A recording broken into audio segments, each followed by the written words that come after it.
तो देखो दोस्तों, अगर हमारे पास इस प्रकार का कोई भी क्वेश्चन आता है तो उसको किस प्रकार से सोल्व किया जाता है।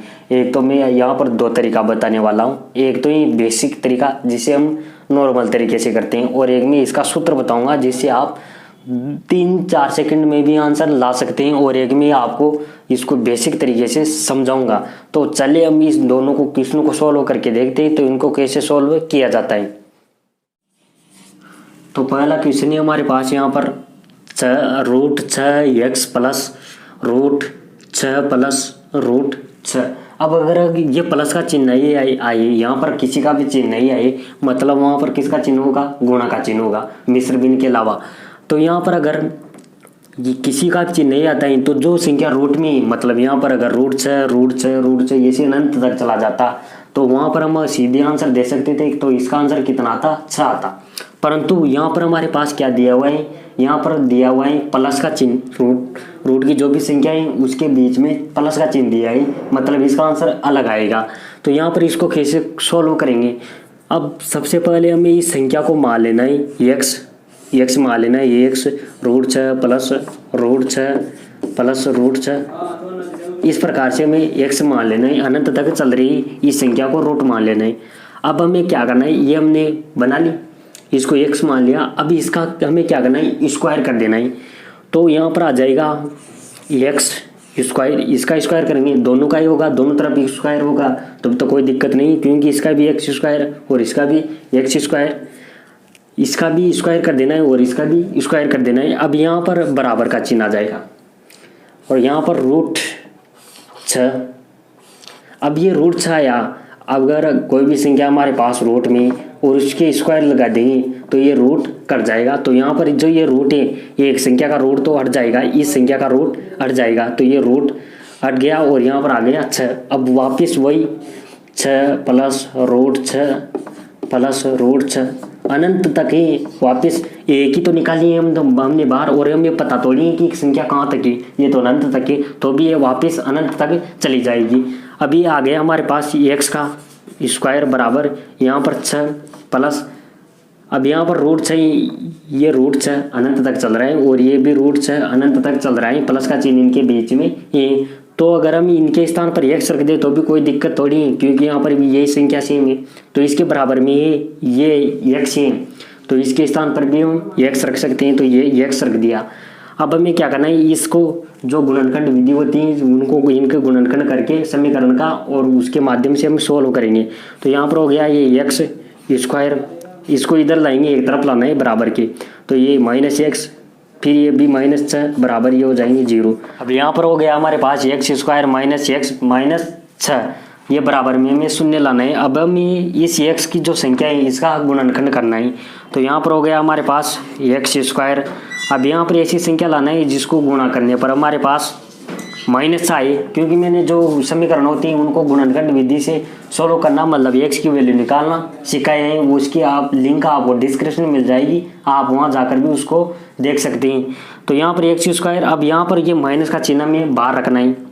तो यहाँ पर हमें कोष्टक में अब 3 - 2 करें, तो यहाँ पर अगर इन दोनों संख्याओं को घटाएं तो यहाँ पर इस प्लस का माइनस की चिन्ह तो ये हमारे पास यहाँ पर आ गया है, तो इस माइनस के चिन्ह को तो हमें भूल जाना है। तो यहाँ पर जो 3 में से 2 घटाएंगे तो यहाँ पर बच गया +1, तो ये 3 में से अगर 2 घटाते हैं तो 1 आ जाएगा हमारे पास प्लस का, और ये x इसके बाहर लाना है, क्योंकि दोनों संख्याओं के लगेगा ये कोष्टक में, मतलब दोनों संख्याओं के x लगेगा।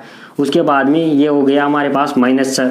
अब ये अगर जो इन संख्याओं को गुणा, अब ये हमने कैसे किया, इन दोनों संख्याओं को गुणा करने पर, जैसे ये -6 और ये +1 है, यहाँ पर अगर इन दोनों संख्याओं को गुणा करने पर जैसे -6 आएगा, तो इन दोनों संख्याओं को गुणा करने पर भी -6 आना चाहिए, और इनको जोड़ने या घटाने पर यहाँ पर जो संख्या है, अगर ये इन संख्याओं को यहाँ पर जोड़ने और घटाने पर हमें जो इस चिन्ह को छोड़ के जो अगर इन संख्याओं को देखते तो 1 आ रहा है प्लस का, तो माइनस को नहीं देखे तो हमारे पास यहाँ पर भी 1 आ रहा है। अगर इन दोनों को गुणा करेंगे तो हमारे पास -6 आ जाएंगे। इस प्रकार से हमें इसको सोल्व करना है।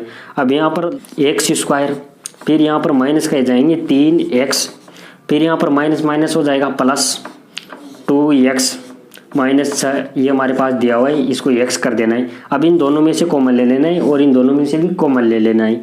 तो यहाँ पर कॉमन क्या आएगा, x आ जाएगा, तो यहाँ पर बच गया x -3, ये तो हमारे पास यहाँ पर बच गया। अब यहाँ पर हमें कॉमन क्या लेना पड़ेगा, 2 लेना पड़ेगा, मतलब यहाँ पर और जो यहाँ पर कोष्टक में संख्या आएगी वो सेम आनी चाहिए। तो यहाँ पर हो गया x - 3। अब अगर हम देखें तो हमारे पास ये 2 के जोड़े बन जाएंगे, ये एक जोड़ा तो बन गया। तो इसको यहाँ पर बताता हूँ मैं। अब ये एक जोड़ा तो x + 2 बन गया, एक जोड़ा तो ये वाला बन गया और एक जोड़ा बना, इसको भी शून्य के बराबर कर देना है। और एक जोड़ा बन गया है हमारे पास x - 3 = 0, मतलब एक जोड़ा तो बन गया, एक जोड़ा ये बन गया।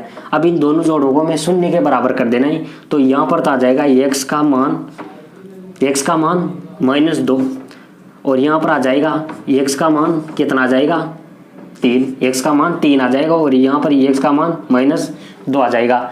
अब हम देखें तो यहाँ पर संख्या में हमारे पास प्लस है, अब इन दोनों में से एक आंसर होगा हमारा। तो यहाँ पर जो अगर हम ये संख्या में देखें तो यहाँ पर प्लस का चिन्ह है, तो संख्या में माइनस आने का तो कोई सवाल ही पैदा नहीं होता। तो हमारे पास जो आंसर आएंगे वो आ जाएंगे x = 3। तो इस प्रकार से जो हमारे पास जो समीकरण होती हैं उसको हमें सॉल्व करना होता है। अब हम जो तरीका है उस पर चलते हैं, वो सूत्र क्या है, उस सूत्र के माध्यम से भी हम इसको सॉल्व करके देखते हैं। अब अगर हम इस √6 + √6 + √6 अनंत तक चल रहे हैं, अब इसको अगर हम फॉर्मूले से याद करना चाहिए इसका आंसर, तो किस प्रकार से निकालेंगे वो फॉर्मूला क्या है मैं उसके आपको लिख कर बताता हूँ। तो यहाँ पर हमारे पास जो फॉर्मूला है वो आ जाएगा 4a + 1। ये हमारे पास एक संख्या ऊपर में आ जाएगी बटा यहाँ पर आ जाएगा 2, और यहाँ पर जो ये रूट में आ गई संख्या 4a + 1, उसके बाहर हमें लिख देना है। अगर संख्या प्लस में तब तो 1 लाना है, अगर प्लस में नहीं है तो यहाँ पर माइनस लाना है। अब हमें क्या करना है, इस a के स्थान पर जो रूट में संख्या है मतलब 6 है, 6 रूट में कितनी संख्या है 6, अगर यहाँ पर -2 होती तो यहाँ पर रख देते सिर्फ यहाँ। अगर इस जो ये संख्या है अगर इसका हम मान निकालना चाहिए इस सूत्र के माध्यम तो उसको भी कैसे निकालेंगे ये भी मैं भी बताऊंगा। तो यहाँ पर हमें 4a हमारे पास a का मान हमें रख देना है 6, रूट में जो संख्या है वो रख देना है, यहाँ पर 6 आ जाएंगे, 6 + 1 ये तो आ जाएगा रूट में बटा 2 और यहाँ पर ये +1 बाहर ही, ये कोष्टक के बाहर ही, तो ये हो जाएगा हमारे पास 6 × 4 = 24, 24 में 1 जोड़ेंगे तो यहाँ पर हो जाएगा √25/2 + 1।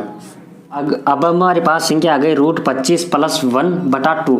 अब 25 का हमें वर्गमूल निकालना है 25 का, तो हमारे पास आ जाएगी 5 + 1/2, मतलब यहाँ पर जो हमारे पास इन दोनों को जोड़ेंगे तो 6 आ गई, 6/2 ये हमारे पास आंसर आ गए 3, मतलब इसका जो आंसर आएगा वह 3 आ जाएगा। अब इसको मैं वो जो बेसिक तरीका है उससे तो नहीं करके बताऊंगा, मैं डायरेक्ट इसको इस फॉर्मूले के माध्यम से सॉल्व करके बताऊंगा। अगर आप इसको करना चाहिए तो आप सॉल्व कर सकते हैं। तो मैं इसके माध्यम इस फॉर्मूले के माध्यम से इसका आंसर निकाल के बताता हूँ। अब यहाँ पर ये हमारे पास संख्या दूसरा क्वेश्चन ही √6 - √6। तो अब यहाँ पर अगर प्लस में संख्या होती, ये मतलब ये संख्या प्लस में होती तो यहाँ पर प्लस का चिन्ह आ जाता है। सिर्फ यहाँ की बात कर रहा हूँ मैं, यहाँ पर मतलब √4a + 1 प्लस जो 1 है, अगर यहाँ पर संख्या प्लस में तो ये जो संख्या ये रूट वाली संख्या अगर ये माइनस में तो यहाँ पर माइनस ला देना है, अगर प्लस में है तो यहाँ पर प्लस ला देना है। सिर्फ इस सूत्र में यही परिवर्तन होगा और कोई भी चेंज नहीं करना है। अब मैं इसका मान निकाल के बताता हूँ। तो यहाँ पर हो जाएंगे हमारे पास √4a का मान रख देना है हमें 6 + 1/2 और यहाँ पर हमारे पास अगर माइनस है तो माइनस रख देना है, ये माइनस आ गया। अब इस दोनों को गुणा करेंगे तो हमारे पास 24 और 1 25 हो जाएंगे, 6 × 4 = 24 और 1 जोड़ेंगे तो 25 हो जाएंगे। तो 25 का भी अगर हम वर्गमूल निकालते हैं तो 5 आ जाएंगे, 5 - 1 ये 1 भी आ जाएगा यहाँ पर /2। तो यहाँ पर बच जाएंगे 5 में से 1 जाएगा तो 4/2, मतलब जो हमारे आंसर आ जाएंगे वह 2 हमारा आंसर, इसका जो मान आएगा वह 2 आ जाएगा और इसका जो मान आएगा वह 3 आ जाएगा। तो इस प्रकार से हमें जो भी समीकरण होती हैं उनको सोल्व करना होता है। और मैंने जो दोनों क्वेश्चन बताई ये आपको अच्छी प्रकार से समझ में आ गया होगा। और अगर आप इसको अगर उस बेसिक तरीके से भी सोल्व करना चाहिए तो आप ये स्वयं ही कर सकते हैं, और आपको नहीं आता है तो कमेंट बॉक्स में डाल दीजिए, मैं उसको 2 बार से बता दूंगा। तो मिलते हैं किसी नेक्स्ट कक्षा में, तब तक जय हिंद जय भारत।